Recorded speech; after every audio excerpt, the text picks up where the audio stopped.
नमस्कार दोस्तों, मैं डॉक्टर स्वप्निल सागर जैन निरामय होम्योपैथी के अपने इस YouTube चैनल पर आप सभी का बहुत बहुत स्वागत करता हूं।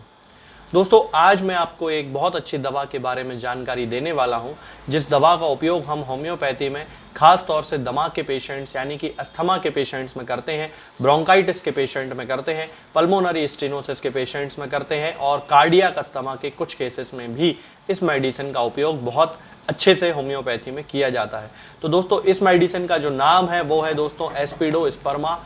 ये मेडिसिन है, एस्पिडोस्पर्मा का मदर टिंचर है। हमें जो यूज़ करना चाहिए, इस पर ये पूरा लिखा हुआ है। इसका जो पूरा नाम है वो है एस्पिडोस्पर्मा क्यूब्रैको, इसका पूरा नाम है। इसको हम होम्योपैथी में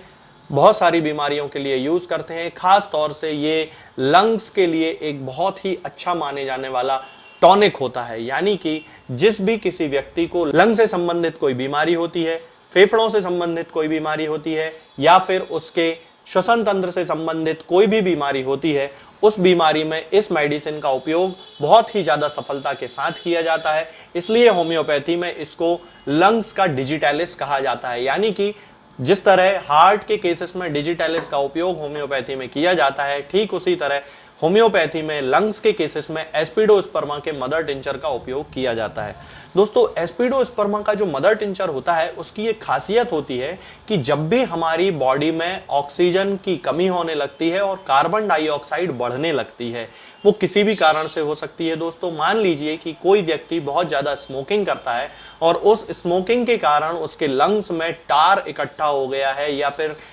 उसके जो लंग्स हैं वो पूरे धुएं से काले पड़ गए हैं और उनमें बहुत ज़्यादा टॉक्सिन्स इकट्ठे हो गए हैं, तब उसका जो ब्लड है उसमें पूरी मात्रा में ऑक्सीजन नहीं घुल पाएगी, क्योंकि जब वो सांस लेगा तो उसके अंदर जितनी ऑक्सीजन पहुंचनी चाहिए वो अंदर तो जाएगी, लेकिन लंग्स में चूंकि स्पेस है नहीं, एल्वियोलाई में स्पेस है नहीं, ब्रोंकाई में पूरा इन्फेक्शन है, तो इसके कारण जो ऑक्सीजन की मात्रा जितनी ब्लड में होनी चाहिए उतनी ब्लड में नहीं पहुंच पाएगी। तब इस कंडीशन में दोस्तों एस्पिडोस्पर्मा का जो मदर टिंचर होता है ये हमारे ब्लड में पहुंचकर हमारे रेस्पिरेटरी सेंटर्स को एग्रावेट करता है, यानी कि जो हमारे दिमाग में सेंटर्स होते हैं कुछ, जिन्हें रेस्पिरेटरी सेंटर्स कहा जाता है, जब भी हमारी बॉडी में ऑक्सीजन की कमी होती है तो वो उन रेस्पिरेटरी सेंटर्स एक्टिवेट करता है और जो भी ऑब्स्ट्रक्शन आ रहा है ऑक्सीजन के सर्कुलेशन में, उस ऑब्स्ट्रक्शन को दूर करता है। कार्बोनिक एसिड जो जमा हो जाता है उसको रिमूव कर देता है, वहां से हटा देता है।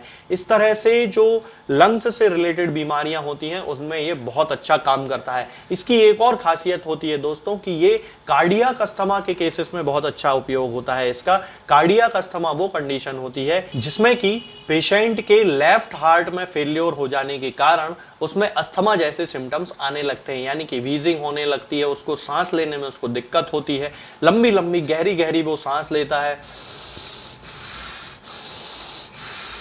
इस तरह की सांस उसको लेना पड़ती है। तो ये जो सिम्टम होता है दोस्तों, ये जो बीमारी होती है इसको कार्डियक अस्थमा बोलते हैं। और कार्डियक अस्थमा के केसेस में भी दोस्तों एस्पिडोस्पर्मा बहुत ही ज्यादा प्रॉमिसिंग रिजल्ट देता है, बहुत जल्दी पेशेंट को ठीक होने में हेल्प करता है। इसके अलावा दोस्तों एक बीमारी होती है जिसे पल्मोनरी फाइब्रोसिस कहा जाता है, जिसमें कि हमारे जो लंग होते हैं वो डैमेज हो जाते हैं। लंग के अंदर की जो ब्रोंकाइज होती हैं, ब्रोंकियोल्स होते हैं, जो टिश्यू होता है वो पूरी तरह डैमेज हो जाता है और जिसके कारण व्यक्ति को सांस लेने में परेशानी होती है, उसके शरीर में ऑक्सीजन की कमी होने लगती है, जिसके कारण उसको बहुत सारी तकलीफें होती हैं। तब उस कंडीशन में एस्पिडोस्पर्मा का जो मदर टिंचर होता है वो बहुत ज्यादा उसकी हेल्प करता है फेफड़ों को ठीक करने में और उसकी सांस लेने की क्षमता को बढ़ाने में। तो इसका उपयोग पल्मोनरी फाइब्रोसिस में भी किया जा सकता है। दोस्तों, इसके अलावा एक और बीमारी होती है जिसे कि इंटरस्टिशियल लंग डिसीज कहा जाता है। ज्यादातर ये उन लोगों में देखी जाती है जो किसी खास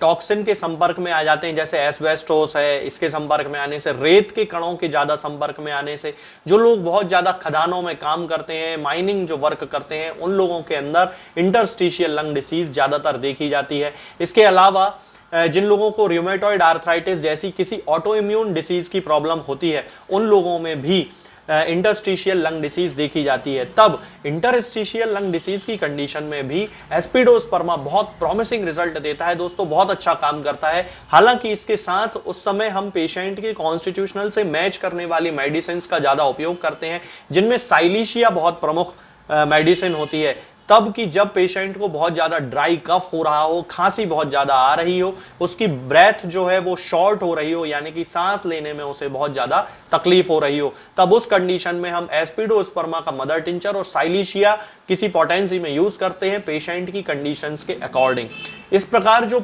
एस्पिडोस्पर्मा का मदर टिंचर्स होता है वो लंग्स से रिलेटेड बहुत सारी बीमारियों में हमारी हेल्प करता है। इसके साथ ही पल्मोनरी स्टेनोसिस के केसेस में दोस्तों बहुत ही अच्छे रिजल्ट देता है। पल्मोनरी स्टेनोसिस का मतलब है कि जबकि हमारी पल्मोनरी आर्टरी जो होती है उसमें कहीं पे थिकनिंग आ जाती है या किसी ऑब्स्ट्रक्शन के कारण उसमें कोई ब्लॉकेज आने लगता है, तब कि उसके अंदर की जो स्पेस होती है उसमें किसी तरह का ऑब्स्ट्रक्शन आने लगता है। मान लीजिए कि ये पल्मोनरी आर्टरी है और इसके अंदर किसी तरह कुछ छोटा सा ब्लॉकेज आ गया है, जिसके कारण वो वहां पर ऑक्सीजन की सप्लाई पूरी तरह से नहीं कर पा रही है और ऑक्सीजन जो ब्लड में घुलना चाहिए वो सही से नहीं घुल पा रहा है। तब उस कंडीशन में पल्मोनरी स्टेनोसिस के केसेस में भी एस्पिडोस्पर्मा का मदर टिंचर बहुत ज्यादा पेशेंट्स की हेल्प करता है। उनके जितने भी सिम्टम्स होते हैं, जैसे कि सांस लेने में उनको प्रॉब्लम हो लगना, शॉर्टनेस ऑफ ब्रेथ होने लगना, यानी कि गहरी छोटी छोटी सांस लेना, बार बार तेज स्पीड में सांस लेना,